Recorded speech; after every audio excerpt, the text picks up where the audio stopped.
geht a Bocher und tracht und tracht a ganze Nacht.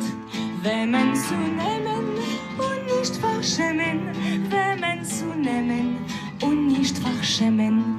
Tumbala, tumbala, tumbalalai, ke tumbala, tumbala, tumbalalai, tumbalalai, ke spielbalalai, ke tumbalalai, ke Freiler soll sein. Mädel, Mädel, ich will bei dir fragen, was kann wachsen, wachsen ohne Regen, was kann brennen und nicht teufern, was kann bänken, weinen und lernen. Tumbala, tumbala, tumbalalai, ke tumbala, tumbala, tumbalalai, tumbalalai, ke spielbalalai, ke tumbalalai, ke Freiler soll sein. Narischer Bocher, was darfst du fragen? A Stein kann wachsen, wachsen ohne Regen. Liebe kann brennen und nicht entfernen. A Herz kann bänken, weinen und lernen. Tumbala, tumbala, tumbalalai, ke tumbala, tumbala, tumbalalai, tumbalalai, ke spielbalalai, ke tumbalalai, ke Freiler soll sein. Tumbalalai, ke spielbalalai, ke tumbalalai, ke Freiler soll sein.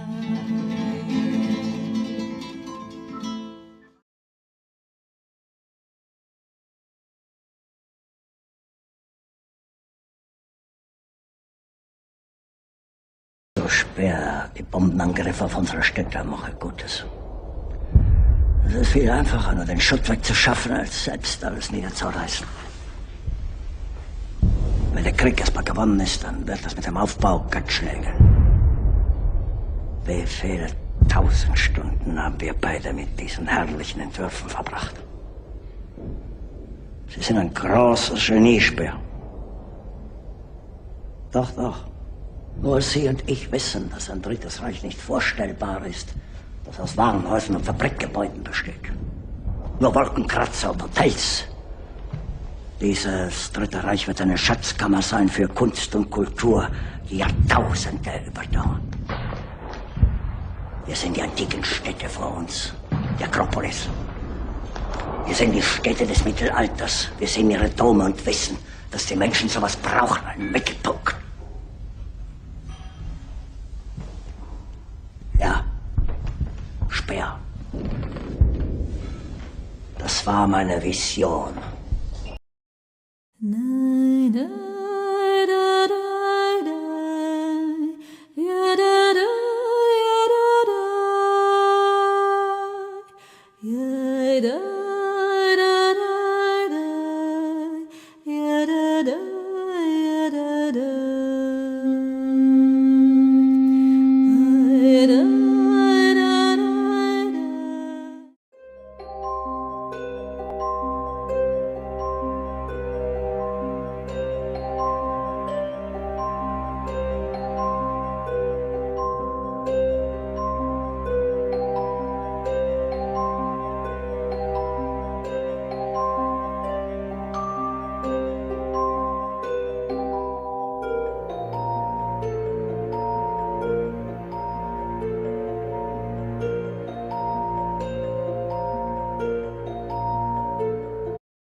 1940. On October 3rd, 1940, the pro-Nazi, anti-Semitic French Vichy government's Jewish statute, enforced by Marshal Philippe Pétain, defined a Jew as a person who had 3 grandparents of the Jewish race. As a result, severe anti-Jewish legislation drastically restricted the Jewish role in French society in unexpectedly harsh ways, and through such French complicity, paved the way for the Holocaust that was to follow.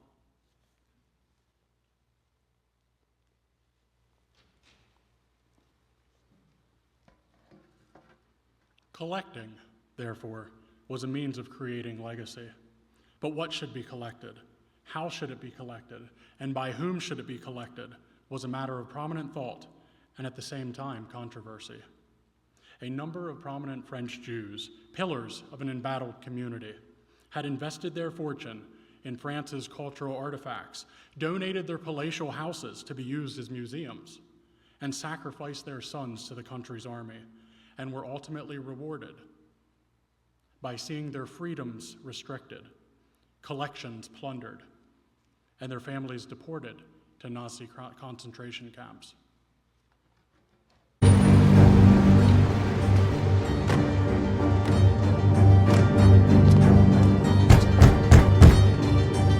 Öffnen Sie die Tür! Sie sind da. Natürlich sind sie da. Fritz, öffne die Tür. Jawohl, mein Herr.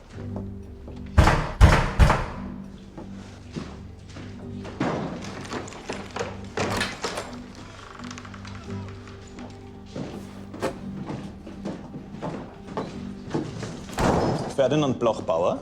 Mein Bruder ist geschäftig in der Schweiz. Ach, so nennt man das.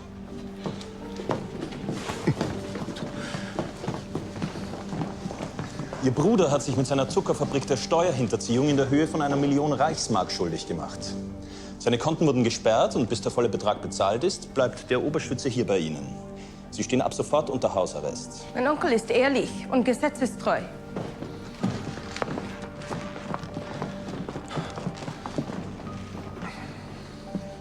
Sie sind eine Familie, welche die Kunst schätzt.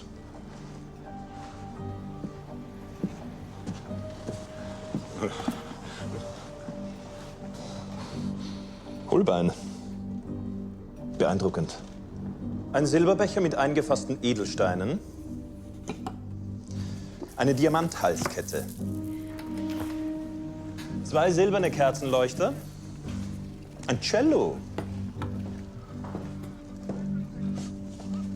Stradivari. Natürlich nur das Beste. Nicht bitte. Es ist ein Leben.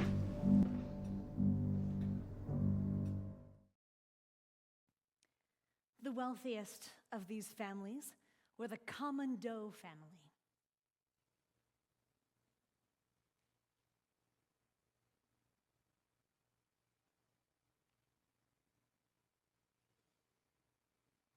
The Rothschild family.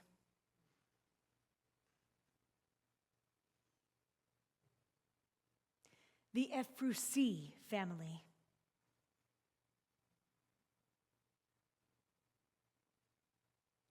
The Kahans-Donver family.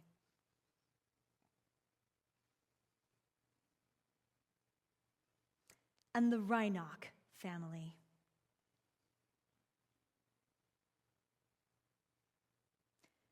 As for most other Jews, these families who had contributed so significantly to France's cultural profile in Europe had utterly failed to believe that the unthinkable could ever happen to privileged people like them when the Nazi assault on France began. By early 1942, train after train in France was lined up, ready to depart the station and roll eastward back to Germany, many filled with Jews who were heading right to the concentration camps, others behind them filled with their property, including precious works of art which were simply confiscated. They intended to erase not only our people, but also their memory.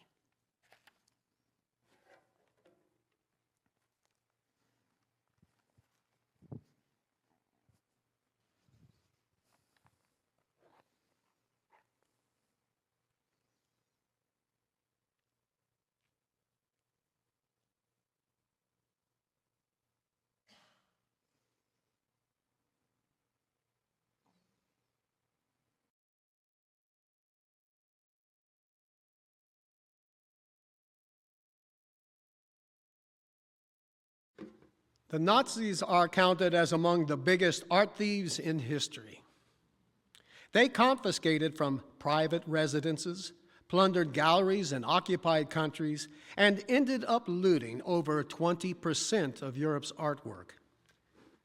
Leading art dealers such as Hildebrandt Gerlit and Adolf Weinmüller were enlisted in a Nazi organization known as the Eisenstab Reichsleiter Rosenberg, which was established to loot museum collections and to ship them to Germany, mainly from occupied France, Austria, Poland, and Hungary, as well as from Germany itself.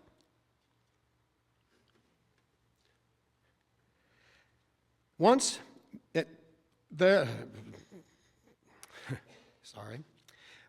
was the best pieces were put on display at events like the Munich Art Festival, a pompous Nazi brainchild of garish self-celebration. It would propose that the art on show was in its rightful place for public viewing by the Aryan race alone, those who were competent enough to actually appreciate it.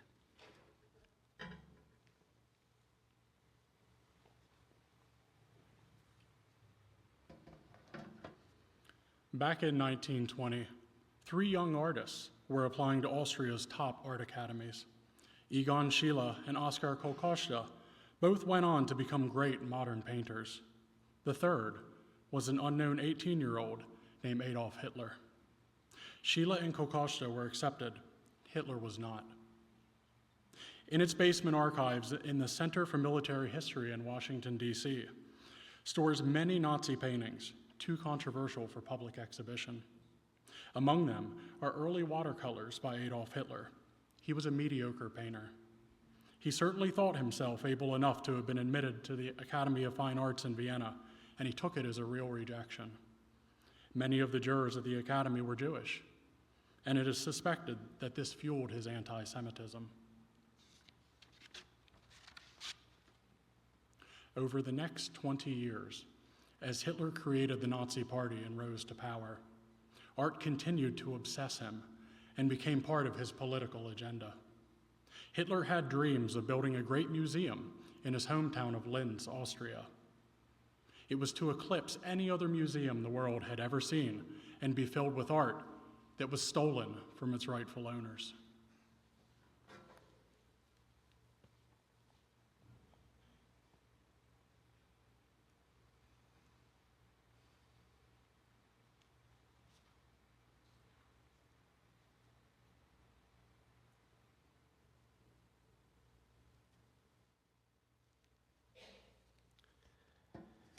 The Führer Museum was to be filled with art from all around Europe. Much of this art would be confiscated from personal collections, purchased illegally, or simply taken from other museums and temporarily, secretly stored to protect them from the ravages of war until the Führer Museum would eventually be constructed. A dream that, of course, never materialized. Many of the paintings remained hidden underground in different locations, such as in the Austrian mountainous region of Styria.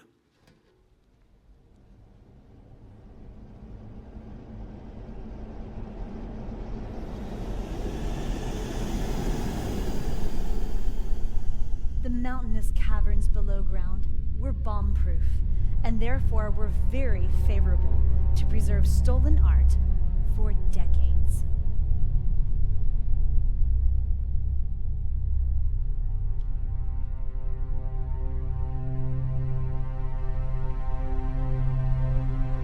The artwork would be worth billions, if not trillions, in today's currency.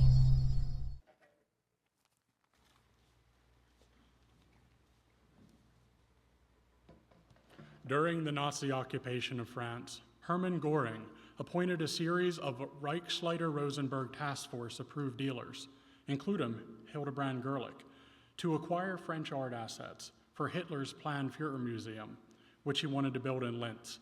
Some of the works also went to swell Göring's personal collection. In 1943, Hermann Voss, director of Hitler's planned Führer Museum in Linz, named Gerlich his official purchasing agent. Gerlich, who had already embarked on purchasing trips to Paris and the Netherlands between 1943 and 1944, not including works acquired for his own collection, of which 168 were intended for the Führer Museum. Gurlitt undoubtedly used his thus officially sanctioned acquisition trips to Paris, which at that time was awash with artworks, including old masters of dubious provenance and including items now recognized as being looted, to further enrich his own holdings. He also became very wealthy from commissions on the enormous amounts of money being paid by Hitler's regime for artworks at that time. Gurlitt was one of the most important and active art dealers during the Nazi era. The Nazis looted some 600,000 artworks from Jews during World War II. More than 10% of that was stolen from their rightful owners in France, primarily Paris, where it was documented that the Nazis plundered 38,000 apartments and homes, according to Rose Valland.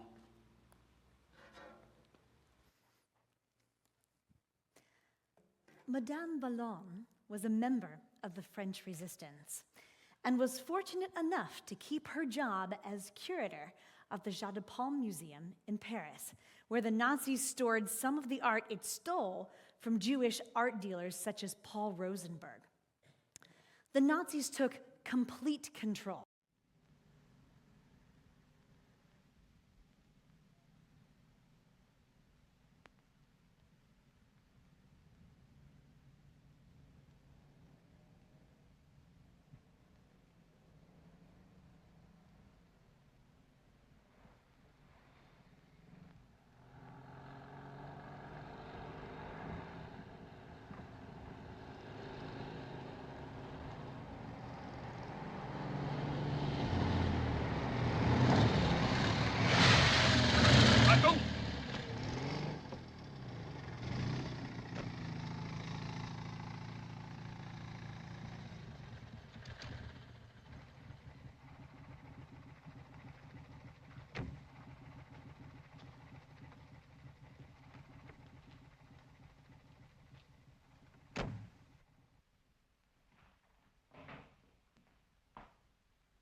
In these pictures, you can see the collection that the Nazis collected in the Jardin de Paume in Paris. Valland kept strict records of each piece and of the original owner's name and logged them all in a private ledger that survived the war.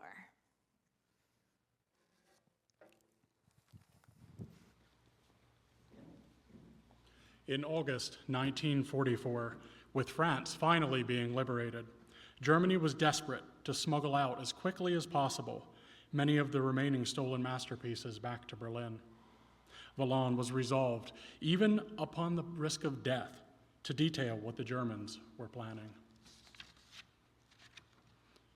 A train was scheduled to depart, containing dozens of crates, containing over 900 priceless masterpieces, including Cézanne's, Picasso's, and Degas. Valland was able to secretly send word to the French resistance, which derailed the train, halting the theft from occurring and preserving perhaps the largest theft of art treasures from happening. Among the resistance soldiers on that day was Lieutenant Alexander Rosenberg, son of legendary art dealer Paul Rosenberg. He had recognized the paintings, some of which had hung on the walls of his father's famed gallery in Paris 4 years before they were stolen.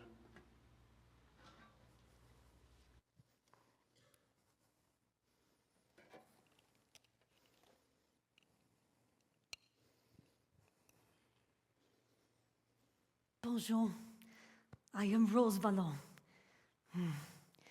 Renoir's, Cezanne, Picasso, Degas, Matisse's, Chagall.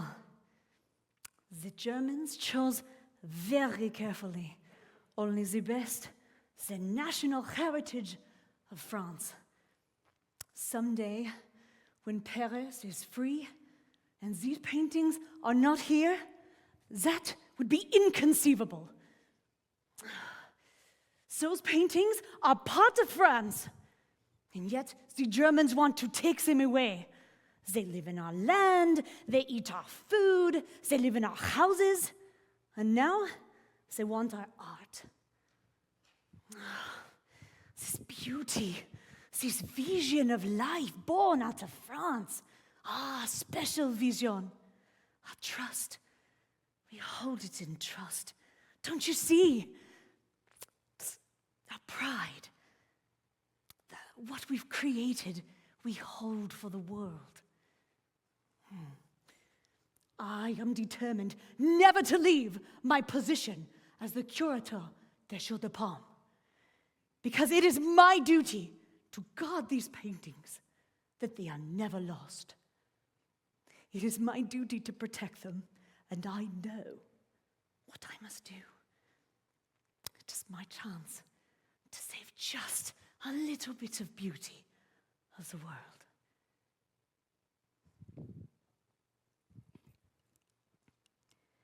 Because of Rose Vallon's efforts to trace looted art after the war, she was promoted to captain in the French army in charge of restitution of stolen art, and was regarded a hero of France until she died in 1980.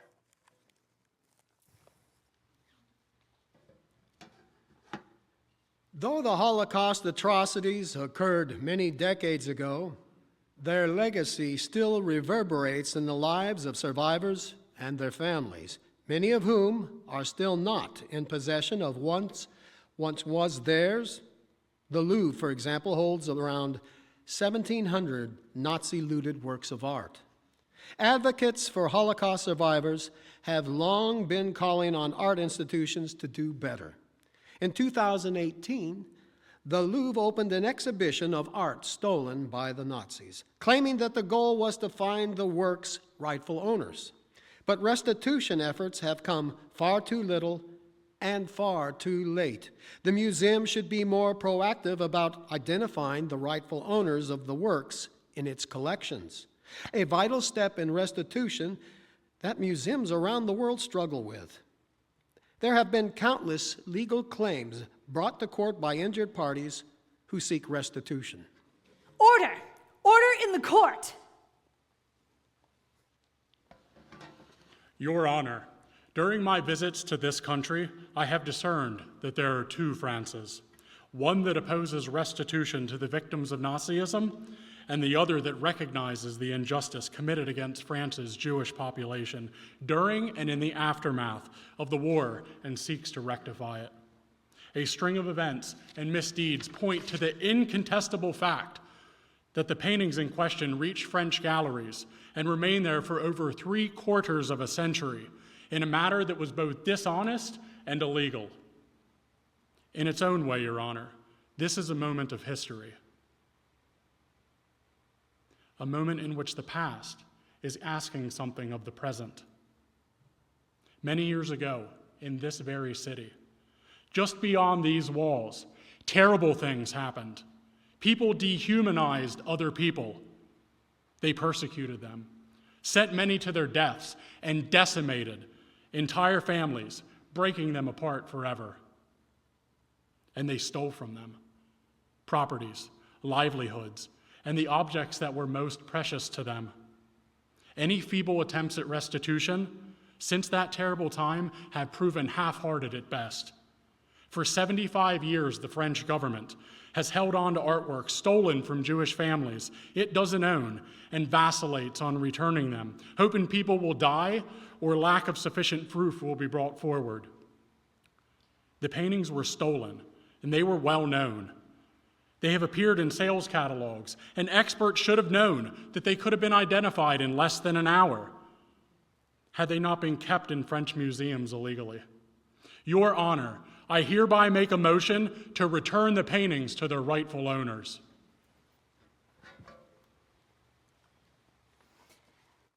The very latest case of looted art that has come to public attention involves a painting by Pissarro. The painting of a Paris street scene in 1897, estimated to be worth tens of millions of dollars today, had hung in Lily Casarare's Berlin apartment when the Nazis took power. After it was stolen, it was brought to the United States illegally and sold by a Beverly Hills gallery in 1951 before it was purchased by a private party from a New York gallery in 1976. The Thyssen-Bornemisza collection, a museum owned by the Spanish government, subsequently purchased it in 1993 from the owner. Rather than be returned to the descendants of Lily Casarare, a Jewish woman who was forced to hand the painting over to the Nazis in 1939, the museum said it legally acquired the painting in the 1993 purchase. The California Supreme Court ruling on Tuesday, January 9th, 2024, found in favor of the museum. The lawyers for the Casarare family said that the ruling does not address, quote, how a national museum owned by the Spanish government justifies holding on to a painting that it knows was looted by the Nazis from a Jewish family in the Holocaust. The case has been watched closely for decades as one that continues to raise important legal and deeply moral questions about what is fair when it comes to Nazi-plundered artwork and other Jewish wealth. Quote, the Casarare family believes that, especially in light of the explosion of anti-Semitism around the world today, they must challenge Spain's continuing insistence on harboring Nazi-looted art, the family's lawyers said in a statement.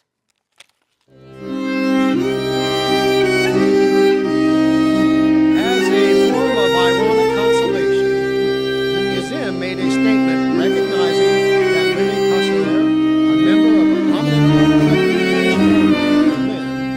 was forced to part with the painting by a vicious, well-organized Nazi program to steal Jewish families' wealth before they were systematically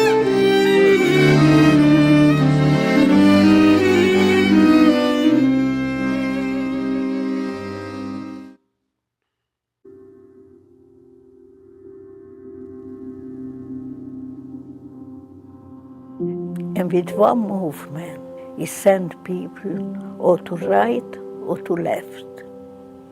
People who he sent to left, all that people and children, they were sent straight to the crematorium. My mother, my younger brother, and my younger sister was sent to the crematorium.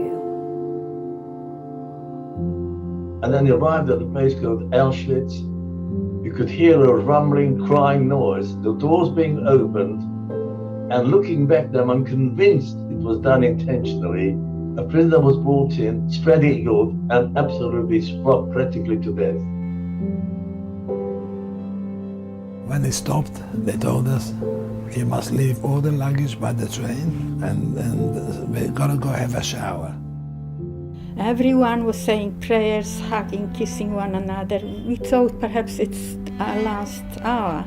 But we were the lucky ones. Water came through, not gas, because they still needed us for very hard work. each morning trying to do my best to still be alive that evening. The will to live is extraordinarily strong, even under these conditions. The whole cloud of horror.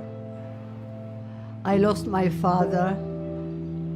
He was murdered in a horrific place by the Nazis. The actual fear that I experienced then, it was something that was totally overwhelming, total fear. We were escaping from death literally every day and night. And anyone who could not keep pace, they were just taken aside, shot in the head, and left by the wayside. And I said to myself, I'm not going to die like that. I honestly haven't got a clue why I survived. So many were killed. Will the world forget the Holocaust? We do not want them to forget, and we want them to realize what has happened to us can even happen nowadays. If we are tolerant to streams, little streams of racism and hatred and anti-Semitism, it has a potential to grow. And believe me, I go through it, and I know I would like to happen again, believe me. You know, we should live together in harmony. We should live as one people. After all, we're all human beings in the end.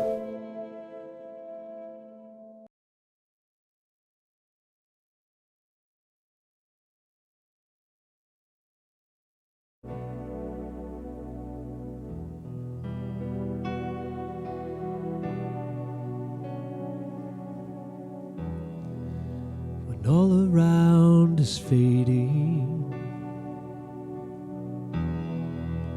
nothing seems to last. When each day is filled with sorrow, still I know with all of my heart,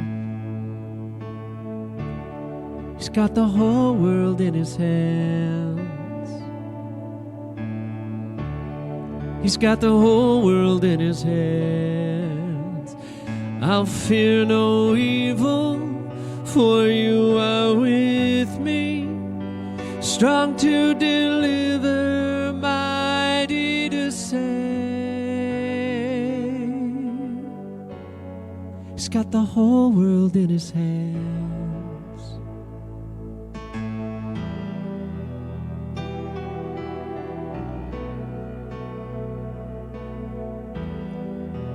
When I walk through fire,